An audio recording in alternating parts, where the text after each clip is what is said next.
എല്ലാവർക്കും നമസ്കാരം. ഇന്ന് നമ്മൾ സംസാരിക്കുന്നത് അമീബിക് മസ്തിഷ്ക ജ്വരം എന്ന അത്ര സാധാരണമല്ലാത്ത എന്നാൽ വളരെ ഗൗരവമേറിയ ഒരു ആരോഗ്യ പ്രശ്നത്തെക്കുറിച്ചാണ്. ഇതിനെപ്പറ്റി നമ്മളെല്ലാവരും തീർച്ചയായും അറിഞ്ഞിരിക്കേണ്ട ചില കാര്യങ്ങളുണ്ട്. നമുക്ക് വിശദമായിട്ട് നോക്കാം. ഈ ചോദ്യം കേൾക്കുമ്പോൾ തന്നെ ഒരു ഞെട്ടലുണ്ടല്ലേ? തലച്ചോറ് തിന്നുന്ന അമീബ എന്നൊക്കെ കേൾക്കുമ്പോൾ ആരായാലും ഒന്ന് പറയ്ക്കും. പക്ഷേ ഇവിടെ ഭയമല്ല, നമുക്ക് വേണ്ടത് ശരിയായ അറിവും ജാഗ്രതയുമാണ്. ഈ സൂക്ഷ്മാണുവിനെക്കുറിച്ചും അതുണ്ടാക്കുന്ന രോഗത്തെക്കുറിച്ചും വ്യക്തമായി മനസ്സിലാക്കുക എന്നതാണ് ആദ്യത്തെ പടി. ആദ്യം തന്നെ പറയട്ടെ, ഇതത്ര സാധാരണയായി കാണുന്നൊരു അസുഖമൊന്നുമല്ല. വളരെ അപൂർവമായി മാത്രമേ ഇത് റിപ്പോർട്ട് ചെയ്യാറുള്ളൂ. പക്ഷേ രോഗം പിടിപെട്ടാൽ അതിൻ്റെ പ്രത്യാഘാതങ്ങൾ അതീവ ഗുരുതരമാണ്. അതുകൊണ്ടാണ് നമ്മൾ ഇതിനെക്കുറിച്ച് ഇത്രയധികം സംസാരിക്കുന്നതും അറിയാൻ ശ്രമിക്കുന്നതും. അപ്പോൾ എന്താണ് ഈ അമീബിക് മെനിഞ്ചെൻസെഫലൈറ്റിസ്? പേര് കേട്ട് പേടിക്കേണ്ട. സിമ്പിളായി പറഞ്ഞാൽ, നമ്മുടെ ചുറ്റുപാടിലൊക്കെയുള്ള ചിലതരം അമീബകൾ, അതായത് അതിസൂക്ഷ്മജീവികൾ ശരീരത്തിനുള്ളിൽ പ്രവേശിച്ച് നേരെ തലച്ചോറിനെ ആക്രമിക്കുന്ന ഒരു അവസ്ഥയാണിത്. ഇത് തലച്ചോറിൽ വലിയ രീതിയിലുള്ള ഒരു നീർക്കെട്ട് അഥവാ വീക്കമുണ്ടാക്കുന്നു. അപ്പോൾ ആരാണ് ഈ അണുബാധയ്ക്ക് പിന്നിലെ യഥാർത്ഥ വില്ലന്മാർ? ഏതൊക്കെ അമീബകളാണ് ഈ പ്രശ്നമുണ്ടാക്കുന്നത്? നമുക്ക് ആ സൂക്ഷ്മജീവികളെ ഒന്ന് പരിചയപ്പെടാമല്ലേ? നോക്കൂ, പ്രധാനമായും 4 തരം അമീബകളാണ് ഈ രോഗത്തിന് കാരണമാകുന്നത്. നെഗ്ലേറിയ ഫൗളറി, അക്കാന്തമീബ, അങ്ങനെ കുറച്ച് പേരുകളുണ്ട്. ഇവയൊക്കെ എവിടെയാ കാണുന്നതെന്നല്ലേ?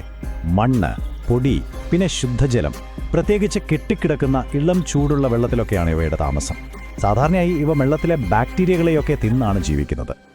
ഓക്കെ, ഇനി ഏറ്റവും പ്രധാനപ്പെട്ട ഒരു കാര്യത്തിലേക്കാണ് നമ്മൾ വരുന്നത്. ഇതിൻ്റെ ലക്ഷണങ്ങൾ എന്തൊക്കെയാണ്? ഏതൊരസുഖം വന്നാലും അത് നേരത്തെ തിരിച്ചറിയുന്നതാണല്ലോ ഏറ്റവും പ്രധാനം. അപ്പോൾ ശ്രദ്ധിക്കേണ്ട മുന്നറിയിപ്പ് ലക്ഷണങ്ങൾ എന്തൊക്കെയാണെന്ന് നോക്കാം. ഈ ലക്ഷണങ്ങൾ പ്രത്യേകം ശ്രദ്ധിക്കുക.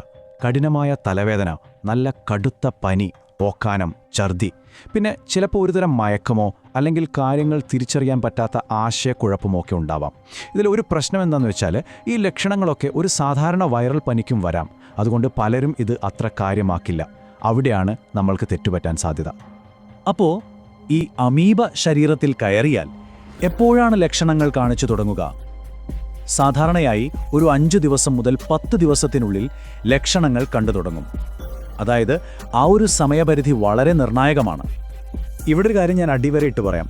ഈ പറഞ്ഞ പോലത്തെ ലക്ഷണങ്ങൾ, പ്രത്യേകിച്ച് കെട്ടിക്കിടക്കുന്ന വെള്ളത്തിൽ കുളിക്കുകയോ മറ്റോ ചെയ്തതിന് ശേഷം കാണുവാണെങ്കിൽ ഒരു നിമിഷം പോലും പാഴാക്കരുത്. ഉടൻ തന്നെ ഒരു ഡോക്ടറെ കാണണം. വിദഗ്ധ വൈദ്യസഹായം തേടുക എന്നുള്ളത് ജീവൻ രക്ഷിക്കാൻ തന്നെ അത്യാവശ്യമാണ്. അപ്പോൾ അടുത്ത ചോദ്യം, ഈ അമീബ എങ്ങനെയാണ് നമ്മുടെ ചുറ്റുപാടിൽ നിന്ന് നേരെ തലച്ചോറിലേക്ക് എത്തുന്നത്? അതിൻ്റെ വഴി മനസ്സിലാക്കിയാൽ മാത്രമേ നമുക്കിതിനെ ശരിയായി പ്രതിരോധിക്കാൻ കഴിയൂ. ഇത് പകരുന്നതിന് ഒരു പ്രധാന വഴിയുണ്ട്. മലിനമായ വെള്ളത്തിൽ നമ്മൾ നീന്തുമ്പോഴോ മുങ്ങിക്കുളിക്കുമ്പോഴോ ഒക്കെ വെള്ളം ശക്തിയായി മൂക്കിലേക്ക് കയറില്ലേ? ആ വഴിയിലൂടെയാണ് ഈ അമീബ പ്രധാനമായും ശരീരത്തിൽ പ്രവേശിക്കുന്നത്. ചിലപ്പോൾ തൊലിപ്പുറത്തുള്ള മുറിവുകളിലൂടെയും ഇത് സംഭവിക്കാം. എന്നാൽ നിങ്ങൾ ഓർത്തിരിക്കേണ്ട വളരെ പ്രധാനപ്പെട്ട ഒരു കാര്യമുണ്ട്. ഈ രോഗം ഒരാളിൽ നിന്ന് മറ്റൊരാളിലേക്ക് പകരില്ല. അതായത് ഇതൊരു പകർച്ചവ്യാധിയല്ല. അങ്ങനെ മൂക്കിൽ കയറുന്ന അമീബ അവിടെ വെറുതെ ഇരിക്കില്ല. അത് മൂക്കിൽ നിന്ന് തലച്ചോറിലേക്കുള്ള നാഡികളിലൂടെ മുകളിലേക്ക് യാത്ര തുടങ്ങും. അങ്ങനെ നേരെ തലച്ചോറിലെത്തും. അവിടെയാണ് അത് അണുബാധയുണ്ടാക്കി നീർക്കെട്ടുണ്ടാക്കുന്നത്. ഈ ഒരു സഞ്ചാരപാതയാണ് ഈ അസുഖത്തെ ഇത്രയും അപകടകാരിയാക്കി മാറ്റുന്നത്. ഇതുവരെ നമ്മൾ രോഗത്തെക്കുറിച്ചും അതിൻ്റെ കാരണങ്ങളെക്കുറിച്ചുമൊക്കെ സംസാരിച്ചു. ഇനി നമുക്ക് ഏറ്റവും പ്രധാനപ്പെട്ട കാര്യത്തിലേക്ക് വരാം. എങ്ങനെ ഇതിൽ നിന്ന് രക്ഷപ്പെടാം? എങ്ങനെ ഇതിനെ പ്രതിരോധിക്കാം? കാരണം പ്രതിരോധമാണ് ചികിത്സയേക്കാൾ എപ്പോഴും നല്ലത്, അല്ലേ? നമുക്ക് ചെയ്യാൻ പറ്റുന്ന വളരെ ലളിതമായ ചില കാര്യങ്ങളുണ്ട്.